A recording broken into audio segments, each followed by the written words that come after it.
Hey, what's up, YouTube? Donovan, the smartphone guy, here to talk about a device that's brand new to me. And this is actually a company that's brand new to me. It's from Sky Devices. This is the Elite 5.5L Plus. This is the box for the device. We'll go ahead and take a look at the specs and the hardware and everything like that in just a little bit. But real quick, I just want to mention that they did send this little catalog to me through the mail in the box with the phone. And so I wanted to just kind of take a quick look at it with you because they are a company that does sell quite a bit of different devices. In general, their devices are pretty inexpensive. We're talking about like $150 and below, so they're definitely more budget-minded phones.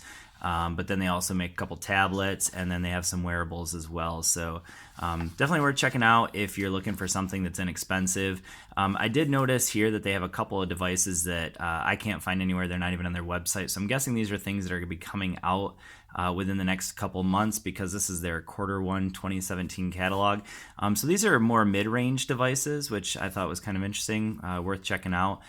So I might check one of these out, especially this Elite 5.5 Iris. So a little bit, kind of a mid-range device. You can see the specs there. So I might check it out. Looks pretty nice. So with that being said, I'm going to go ahead and slide that off to the side, and we're going to go ahead and take a look at the device itself. So this is, again, the Elite 5.5L Plus. This runs $128. I'll go ahead and bring that up. So on Amazon a couple days ago it was $109. It's back up to $128. Looks like there's only one in stock, so that's probably why it went back up in price, but it was $109. I do know that you can also pick this up on eBay, and I did see it for around $110 on eBay for a brand new device, not a used one. And then on their website you can pick it up for $135. But I'll go ahead and leave a link down in the description for the Amazon listing. So yeah, let's go ahead and set that off to the side. And so this is the box it comes in. You can see here we got a 5.5 inch 720p display, 13 megapixel camera on the back, 8 megapixel camera on the front, 16 gigs of RAM, 16 gigs of onboard storage, 2 gigs of RAM, and then it's running Android 6.0. We got a picture of the phone on the back there, and one thing that's worth mentioning here on the side is also it comes with a 24-month warranty, so that's pretty decent. I'm not exactly sure what all that warranty includes, but I do know that Sky Devices actually has a hotline for you to call if you ever have any issues with your phone, so that's kind of cool. I'm not exactly sure. Obviously, I haven't had any issues because I've had the phone for about 24 hours or so. So I've only had a chance to kind of really just barely get it set up. So again, on the box or on the phone itself, it has another screen protector. This isn't obviously an actual screen protector. You gotta pop that off. And underneath we got the phone, and it's got a little sticky residue there. So let's go ahead and take a look around the phone itself. So you can see here we got some capacitive buttons. Again, it's a 5.5 inch display. I'll go ahead and turn that on so you can see it. Get all that Facebook stuff out of the way. Maybe. All right, let's try that again. All right, so there you go, 5.5 inch display. And so just in comparison, here's a ZTE Z Max Pro there. Again, this is 720p, so you can obviously, this is a 6-inch display there. But not too thin of a display, or not too thin of a phone, not the thickest phone, but definitely not the thinnest phone either. This is a plastic backing. We have a power button and the volume rocker on the right side here. There's our 13 megapixel camera, our single flash there, speaker up top, and another thing up top that's kind of weird is the micro USB. I'm not a huge fan. This is like the third phone I've had that has that micro USB up top. I'm not a huge fan of that, just used to it being at the bottom, so I don't know, I like it there. Headphone jack up top, so you do get the headphone jack. And let's see what else we need to talk about. So there is a microphone down there at the bottom as well. So all right, let's go ahead and shut that display off. I did want to mention also that this is a GSM unlocked phone. It does have LTE bands for the United States for AT&T and Cricket and T-Mobile, but it is missing band 12. So it has band 17. So with AT&T, you'll pretty much get 4G anywhere else you get 4G with any other AT&T phone. But with T-Mobile or Metro PCS, you're not going to get quite as good a service because it's missing band 12. So a lot of rural areas where you'd get, pretty good service. Like I have a Metro PCS card right now, And with this phone, I would definitely not get 4G in my area because I use band 12. So anyways, worth mentioning in case that's something you're interested in. So if you're on Cricket, it'd be great. AT&T, good, but not maybe Metro. Or T-Mobile. So it's got a 2,900 milliamp hour battery. Notice that it does have this U.S. flag in it, and that's because the company is out of Miami, Florida. So it's designed in the United States, obviously not manufactured in the United States. But you can see here we got some dual SIM action going on and a micro SD card for memory expansion. So there's 16 gigs on board, and you can expand that with a 32 megabit up to 32. Sorry, I was about to say megabytes. That would suck.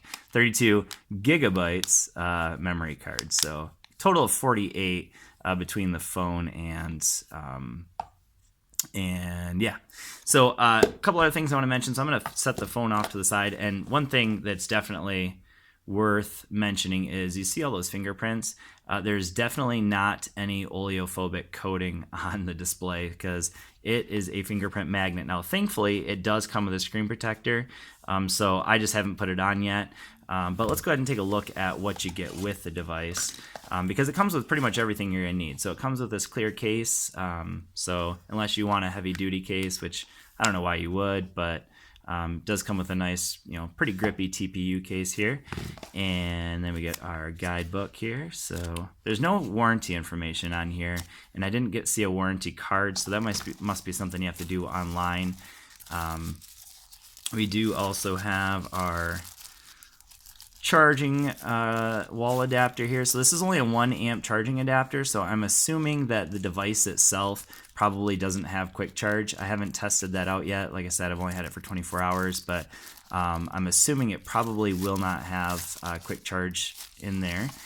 It does come with some headphones, so looks an awful lot like Blue headphones. So there's a lot of things with this device that just remind me a lot of Blue devices. So I don't know if there's any kind of relationship between these two companies. I know they're both out of Miami, Florida, so it kind of makes me think there might be, but I don't know. You guys tell me. I don't know. So it does come with a micro USB cord for charging, and last but not least is our screen protector, which I definitely need to apply because those fingerprints are driving me nuts on the phone. So with that being said, I'm going to slide all that off to the side. So it comes with pretty much everything you would need to get started with the device. You don't really need to buy anything extra. And again, this is only, anywhere in the neighborhood of 110 to 135 bucks. So let's go ahead and take a look at the software itself. So here's our power button. Slide that off to the side. Again, obviously no fingerprint sensor, so that might be a minus for some people. But let's go ahead and take a look at the actual software. So one thing you will notice is that it is very stock. So again, it's Android 6.0 Marshmallow. But very stock. There's hardly any bloat. There's that browser, which obviously comes in addition to Chrome. We got this backup and restore. It comes with a VAST built in there. Does have FM radio capabilities. I added Geekbench. That's not one that came on it. The only other thing that really looks like, I would say, called bloatware on the device would be this Hispano Post. I'm not exactly sure what that's all about, but that is something that did come on it, and then it does have WPS Office. And it doesn't have your traditional dialer. It doesn't have the Google dialer. It has this, the one that it comes with is called Truecaller. I haven't tried that at all yet because you can see I don't have my SIM card in it yet because I'm already testing out 2 other phones. So this will be the next phone I switch my SIM to here in the next day or 2. So anyways, you can see not a lot of bloatware. Let's go ahead and look at the settings. The settings, again, pretty much look very stock Android Marshmallow. So there's really nothing added in there. Go into the full settings here.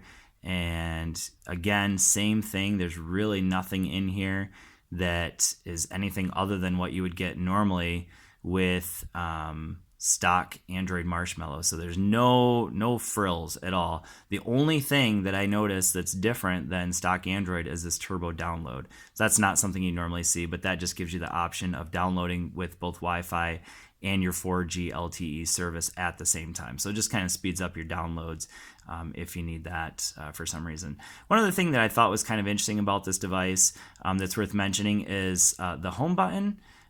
If you long press it, so normally you would get Google Home, well here you're getting your recent apps, which I thought was kind of interesting. And then another thing is that the one that would normally be your recent apps, if you touch that, that's actually going to give you your menus. So I didn't see anywhere in the settings that you could adjust that. So again, that recent apps button actually works as a menu button to get your, so that would normally be recent apps, but to get your recent apps, you have to actually long press the home button. So I don't know, just interesting little quirk there. So in terms of the processor, we get a 1 gigahertz processor. It's with 2 gigs of RAM. So I was playing, a game just to try it out, see if it would play a game okay. And this is Hill Climb Racing, which it's a game that I always like to test out on pretty much any device. It's not obviously a very graphic heavy game, but it is a game that does require some graphics. And with real low spec devices, it will, you definitely get some frame rates that drop. And so we'll just go ahead and take a look at it. But I will say this, that I did not notice any frame drop when I was playing it, just in the brief little bit that I was. And gameplay seems to be pretty good. Like I'd say, on point with just about any other budget device. And I don't even know what I'm doing here. Not even paying attention. That's trouble trying to play it while I'm looking through my camera. Okay, so it's kind of hard to do that. You should try it sometime. But with that being said, a decent budget device worth checking out. I'll get my full review in about a week or so once I get my hands on it and actually get my sim in there and use it as my daily driver for a little while. I definitely don't feel comfortable giving you a full review at this point. But I will say this, the camera, that's something I haven't even talked about. The camera doesn't seem too bad. I was actually a little bit surprised at the camera. I will say this, the rear-facing camera wasn't too bad. The front-facing camera definitely was pretty grainy. So I'll go ahead and in the full review, I'll throw in some pictures so you guys can see what the actual picture quality was like. But I'll say this, at first glance, that 13 megapixel camera on the back wasn't too bad at all. It's the front-facing camera that definitely took some pretty grainy pictures. But with that being said, if you have any questions about the device, or if you're interested in it, go ahead and leave those down in the comments, and I will address those as soon as I possibly can. Full review will come out in about a week or so. So if you're interested in that, go ahead and stay tuned to this channel. Please subscribe, and I will see you all in the next video. Peace.